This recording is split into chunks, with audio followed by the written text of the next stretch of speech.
Thanks for Tokyo Treat and Sakurako for sponsoring today's video. Hey guys, welcome back. So today I have a very exciting video because I have basically, like I always do, a ton of new anime figures that I wanted to unbox, but I realized as I collected everything together that literally every character I'm opening is like of legend status.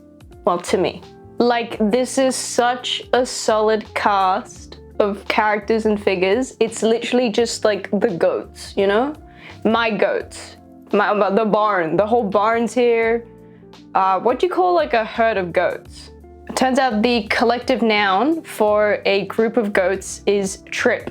So we've got an absolute trip of goats today. Without further ado, let's get into it. First up, I have some merch for the biggest goat of all time.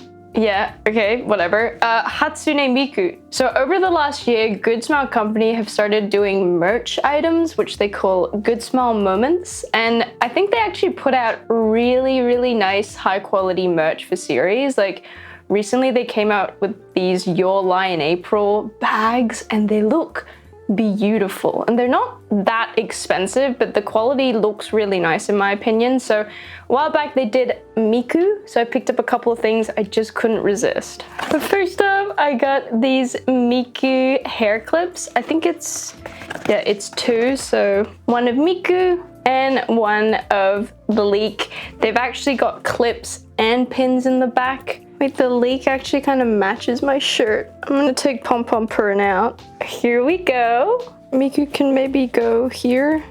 I got these two clips because A, they're really adorable, and B, I'm going to Miku Expo Down Under, Australia. Let's go. It's literally next month. Miku is doing her first ever Down Under Australian tour. I'm so excited. I'm hoping it's not just a screen, which was like the controversy last time, but at this point I'll take anything I can get.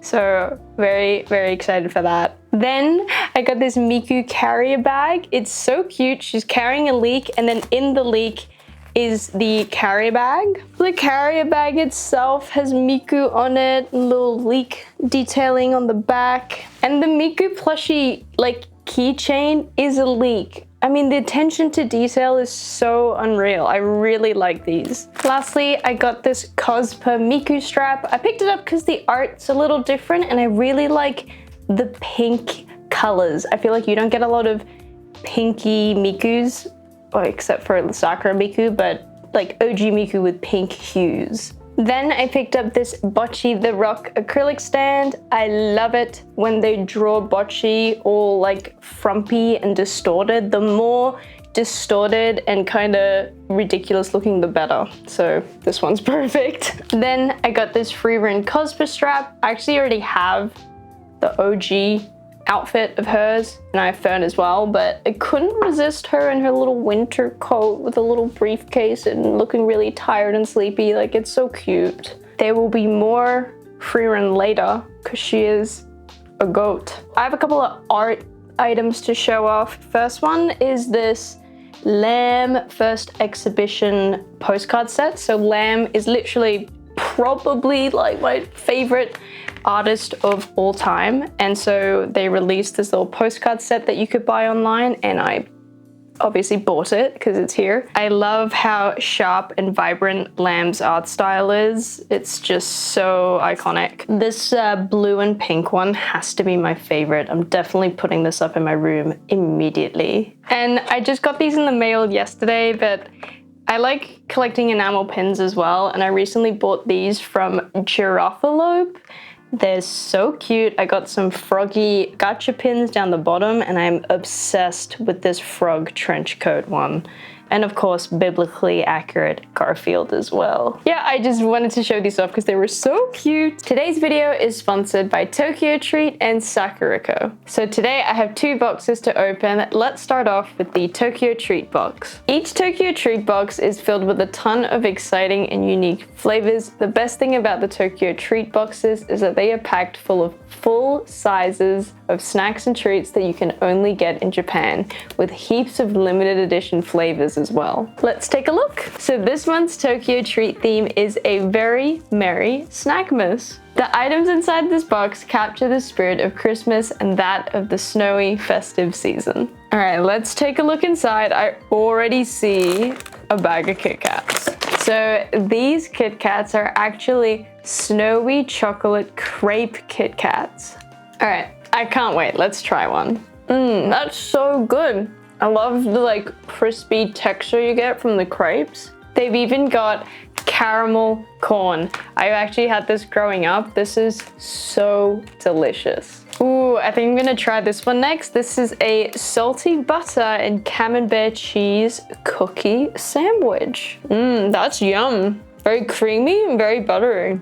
Next up, we'll check out the Sakurako box. So each box contains 20 authentic and artisan Japanese snacks. Each box also comes with some traditional tea as well as one tableware piece. The really unique thing about Sakurako is that they support local traditional Japanese snack makers, so you'll always find some really unique snacks inside. Let's open it up. So the theme of this month's box is holidays in Hokkaido. This box highlights the enchantment of Japan's northernmost prefecture, Hokkaido. Hokkaido is known for its winter festivals. Sakurako has packed this box full of tons of unique and local snacks from the Hokkaido region to showcase their flavors. So the tableware item for this month's box is a shonzui flower dish. Shonzui, also known as a blue flower porcelain star, was originally created by Japanese tea masters. Now I've got my very own. Speaking of tea, each Sakurako box always comes with some Japanese tea. This month we have the Hokkaido Gen Maicha. Here's a cup I prepared earlier. Smells good. That's really nice. I didn't really think brown rice would make a good cup of tea, but it does. So this month we have a ton of snacks from Hokkaido. First up, Hokkaido Milk Manju, a Hokkaido Milk Danish. That sounds amazing. And probably my favorite, a Hokkaido melon cookie. Let's eat one of these melon cookies. That's so nice. There's like a really nice sweet melony aftertaste. That's great. So for both boxes, you will get a book that comes with your box that tells you information about the snacks and any allergen information. There's also some really good additional information just about Japanese culture or the culture of the region that the snacks are from. I've never been to Hokkaido before, so it's so exciting to get to try some of the region's flavors and snacks through these boxes. Both the Tokyo Treat and Sakurako box let you experience the culture and taste of Japan in the comfort of your own home. Check out the link in the description down below if you're interested to pick up your very own Tokyo Treat or Sakurako box. Maybe it can be a nice little gift for the holiday season as well. Thank you again to Tokyo Treat and Sakurako for sponsoring this video. All right, next up I have a couple of Sanrio things. Firstly, I picked up this Cinnamoroll plushie. I actually don't have a medium, I call this medium-sized Cinnamoroll plushie, so I thought it's about time I had one. And when I saw the little pajama sets come up for pre-order, I just couldn't resist. And if you didn't know, Cinnamoroll won the 2024 Sanrio ranking worldwide vote, whatever, so, you know, they're the GOAT. They literally won. Cinnamoroll is very cute, so. But my personal favorite Sanrio character is Pompompurin. He's my goat. So I picked up this is really weird. This is like a little model kit of Pompompurin, and this was really cheap. I think this was like $5. Something like 500 yen or 600 yen, but I don't know whether to keep it like a deconstructed Pompompurin and hang it up somehow, or whether to build it. Like, there's this figure from Cyberpunk where the whole look of the figure is that she's like a model kit, which I think is really cool. And so I'm half tempted to half build Pompompurin, stick his eyes on and that, but keep him, you know, like locked up in the frame. I don't know, but this is just kind of cute. There will be more Pompompurin later. All right, first up, I actually have a prize figure. Now, I don't buy too many prize figures these days, but I just absolutely couldn't resist this one. You probably have already seen it. This is the Hatsune Miku and Cinnamoroll collab Luminasta prize figure by SEGA. Yeah, this is a few months old now, but they came out with a ton of Cinnamoroll and Miku figures and merch and plushies and everything, and it was ridiculously cute. And I just kept seeing this figure online everywhere, and I was like, oh my god, I have to have it. So I picked it up secondhand for about 3,000 yen, and I'm so glad I did. These two are, of course, two of the most iconic characters ever. Let's take her out. And oh my god, here she is. She is so freaking adorable. She is out of this world cute. I'm absolutely obsessed with the pose, and I love that they have matching hairstyles. It's so cute. The sculpt is actually way better than I expect for a prize figure.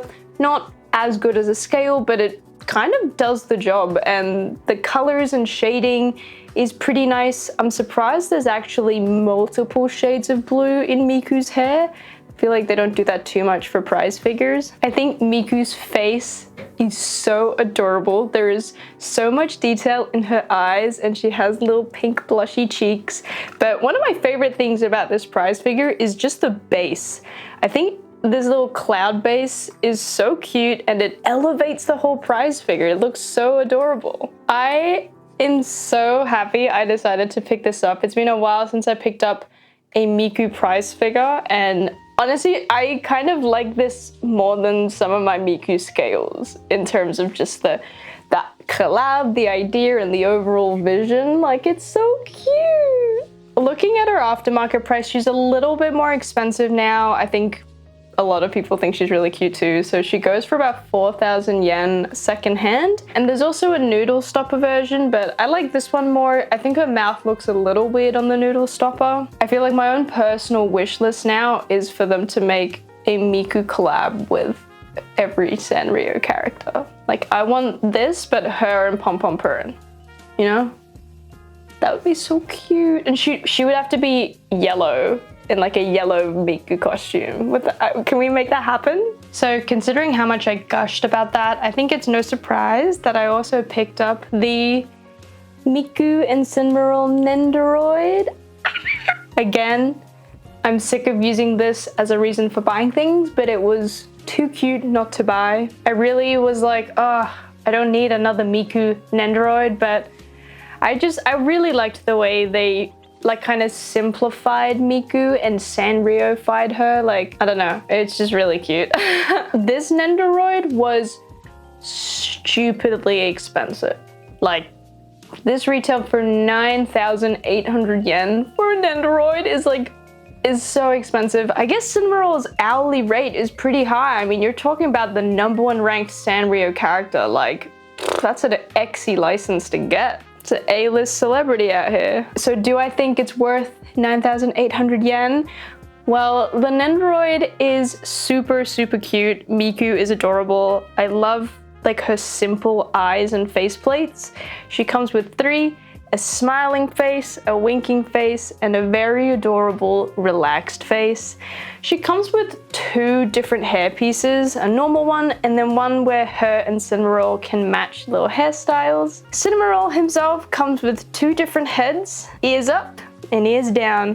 And it's really cute, but he's wearing a little Miku outfit. You also get a little Cinnamoroll and a lot of different arms for different pose combinations. My favorite combination has to, oh my god, I nearly dropped them. I'm gonna put them down. My favorite combination has to be the one where they're both freaking out about their matching hair. So is it worth the price? I feel like you get more than a normal Nendoroid. You get like completely different hair pieces, and like Cinnamoroll himself has a lot of accessories, but it's still very steep. I probably wouldn't recommend it unless you're obsessed with Miku and Cinnamoroll. Although looking at the aftermarket prices, she's still selling for this price, so she hasn't completely tanked. Yeah, I guess people like cute things, so they would pay a lot for it. She does have the esteemed position of being my desk Nendoroid, so it's the one that I look at the most, so cost per looks, maybe I'm on top. So sticking with the Sanrio Nendoroid theme, which I am such a sucker for, we have the Pompompurin Nendoroid. Originally, when I saw Nendoroid were making Sanrio characters, I think My Melody was like the first one or something. I was like, I don't need them. I already have so much Sanrio stuff. I don't need a Nendoroid of them. And then, I don't know, like they started coming out and they started looking really cute and I started buying them. And now Pompompurin's literally my favorite. So I was like, well, I've got to buy that Nendoroid. So here we are. I guess I was huffing some copium. I feel like I justified it because I thought he wasn't that expensive. He retailed for 5,000 yen, which maybe compared to the Miku is cheap, but it's still pretty expensive for just a big puddin dog. And on the pre-owned market, he retails for about 6,000 yen, so he's gone up a little bit in price. Let's actually talk about the big dog here. So my first thought after opening this Nendoroid was, he's really big. Like, he's really chunky. This is definitely the most volume a Nendoroid has ever taken up. He's a very chunky boy. So Pompompurin has 2 faceplates, which is actually just an entire body plate. He's got a little smiling one and then just a normal one. He's got upturned ears that you can put in. He also comes with a pudding and a spoon. And he also comes with a little friend. He comes with little Muffin. Muffin is his little brown and white hamster friend. It's so cute together. It just reminds me of, there's like a photo of a golden retriever and a hamster and their friends, and I don't know, it's like life imitates art. I do have a complaint, which is he doesn't stay standing without the stand, and the stand's kind of ugly. Maybe the physics of Pompompurin is that he would never be able to stand because he's got these stumpy little legs and this giant body, but I don't know, I would have liked him to stand up. And looking online, I'm not sure, but I feel like if you pre-ordered him somewhere like from Lawson or something, you get this really cute looking Nendoroid pouch that I wish I had, but yeah, I'm not in the know for that one. He is so cute though. I'm so glad I picked him up, but I think I'm gonna need to get like a Nendoroid stand easel or a little heart base for him, because I don't know, I think the big base is just kind of ugly. All right, next up, I have some more Nendoroids. I feel like I've been on record saying, oh, I'm not gonna buy that many Nendoroids anymore, but then I feel like I'm always buying Nendoroids still, so maybe that was a lie. Anyway, I felt like I really wanted these, and of course, because it is Frieren and Fern, I couldn't resist these. I'm a big fan of the anime, and I feel like when I saw the promo pictures, especially for Frieren, I just thought, oh my god, she looked good in Nendoroid form. Like, maybe she's just got a really good character design that looks like kind of iconic. Like, she's got that X factor, but like, I just really, really wanted her Nendoroid. And I don't always think that about every character that comes up that I like, you know? For example, even though I like Oshinoko, I probably like I don't really need all of the Nendoroids of all the characters, but like, I don't know, Fern just looked so good. And then because I got this one, I also bought the Fern. Let's look at Frieren first. I really like this Nendoroid. I think she looks perfect. I think they nailed her Nendoroid form. I really love her face and her hair so much. So she comes with a neutral face, which I think is just classic for her. She also has a smug face, which is her kind of smiling, and then a really cute chibi face as well. She comes with a ton of accessories like her staff, her grimoire, her suitcase, and a little blue moon weed flower. I think that's the name of the flower. I kind of regret not doing this, but if you had pre-ordered from the Good Smile shop, you would have got her with a little puddin that she can eat. Mine will be starving. My only gripe with this Nendoroid is they built her little like shoulder sleeves kind of hovering on the Nendoroid so that you can move the arms underneath. They can be a bit finicky and kind of hard to make look right on the figure, but I don't really think there was any other way for them to make it happen, so that's fine. All right, now let's move on to Fern. I don't really want to sound like a hater, but I am definitely less excited about the Fern Nendoroid. and maybe feel like I shouldn't have picked her up at all. I like Fern as a character, but I think her character design is pretty plain compared to Frieren's. So, I don't know, let's take a look though. So Fern comes with 3 different faceplates, a neutral face, which is very deadpan, a sad, worried face, and a little pouting face, which is by far the cutest one of the 3. She comes with her staff, a magic circle, a comb, and bread. I think they did a good job translating Fern into a Nendoroid. I'm probably just not as excited for it because Fern's character design just doesn't pop as much. Yeah, overall, I'm a big fan of both of these Nendoroids. I'm really happy I picked Frieren up especially. I do feel like if I had to redo it, I probably would still pick up Fern to go with Frieren just because, I don't know, I feel like the whole messaging of the show is like, you know, she needs her companions to teach her how to like love and stuff, and yeah. So speaking of Frieren learning how to love from her human companions, I now have a solo Frieren, doesn't know how to love. That was stupid. This is MegaHouse's look-up figure of Frieren, and she's so cute, guys. She's so adorable. I am a big fan of look-up figures. I've slowly ended up buying a lot of them. I have like all the Chainsaw Man ones up here. I've got the JJK ones and a few other ones, but I thought she looked so cute the way they translated her elf ears and the hair. It's so adorable. I was really surprised that MegaHouse released her on her own. I was like, for sure they're gonna release her with Fern. So I did just pre-order her on her own. Fern and Stark are now up for pre-order together, but they don't come out till February next year. I'm on the fence about ordering them. I feel like I might do a tactical read the manga to see if I'm gonna like really like the series enough to buy them kind of type of deal. But now, yeah, Frieren looks kind of sad at that now. I might just put her with the Chainsaw Man gang. She would love that. She would eat that up. And I'm going to expand my look-up figure collection even more because next up I have the Rei and Asuka look-up figures. They're not in the box. Here they are. They are absolutely adorable. I think they did a really good job on the 2 Ava girls. They looked so cute with the big old eyes. And I actually really like the Rei. I feel like usually I sleep on the Rei of everything, but they made her really cute with the big red eyes and her little curious mouth. And Asuka looks really adorable as well. I particularly love her hair sculpt. I love her cute little pigtails in this form. It's so cute. Now, I only decided to get the Asuka and the Rei, and I decided to skip the Shinji and the Kaworu because something about them looked a bit off. Like, they just look a bit off. They look a bit silly, like straight up ugly. Actually, they look ugly, I'm just gonna say it. So I only got the 2 girls, which is good because I'll save myself some money as well.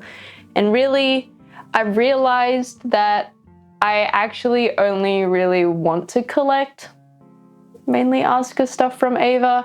I've actually bought a Kaworu figure in the past that now I'm just trying to sell because I don't actually want to keep it. And I also bought a Mari Radio Ava figure that I now also don't really want to keep and I want to sell. So yeah, I'm only keeping the OGs. Well, technically Shinji's the OG, but whatever. So lastly, I have a figure of the goat, my goat, and in this collection, that is definitely Asuka from Evangelion. Just counting in this room, there are 13 Asuka figures, 14 if you count the new look-up figure behind me, and this is gonna make it 15. So that's, yeah, she's kind of a big deal around these parts. But this is a bit of an odd figure. This is the SSR figure 3D art frame museum figure by SSR figure, which is how I started that sentence. I've already taken her out of the box, so let me show you well, what she actually is. Here she is. I think this is such a cool and unique idea. So this retails for about $85, and I actually pre-ordered it ages ago, but the shipping took legit months to get to me. So I'm very happy to finally have her. I for sure thought she was lost in the mail. But yeah, this is so cool. This is such a unique idea, and honestly, on receiving it, she's way more 3D than I was expecting. You basically get a full head sculpt, a full hair sculpt, and a good half of her torso is there as well. They also made sure they sculpted her butt in. I really like that the background's also kind of 3D. There's a unit 2 in the back with some 3D elements. I feel like this is a really cool thing to own for a character that you really like. Like, it's so unique. And I think given the novelty of it being a frame, the best way to display this is going to be to hang it up on the wall. I was actually pretty curious what other frames this company had made. So they actually also have a Ray, but I think she looks a little less dynamic because her hair's shorter and she doesn't have the jacket as well. They've also done some Sword Art Online ones, but oh, I think the frames look a little tacky. There's some prototypes out for some ReZero ones, and they're brides, because it's ReZero, sure. And then there's a Gojo and Yuji one. Oh, there's a Lux one from League of Legends, which is really nice looking. But of course, the nicest two by far in this corporate brand-driven capitalistic world is for 33 and 22. And if you don't know these characters, these are mascots for a Chinese like video platform, I think. So yeah, they got the nicest frames. Oh, and when they're not making frames, this company's making a half-scale Asuka for $900. If you're looking for a new statue in the courtyard or something like that. But yeah, that is all the figures I had. Like I said, like, what a solid cast. We've got Miku, Pompompurin, Asuka, of course, Frieren, and Fern. Yeah, I feel like goats. A trip of them. Yeah, speaking of trips, I feel like this video was a trip. Yeah, whatever. I feel like I'm very messy this video, but I hope you enjoyed it nonetheless. I hope you have a good week, and I'll catch you in the next one. Bye-bye.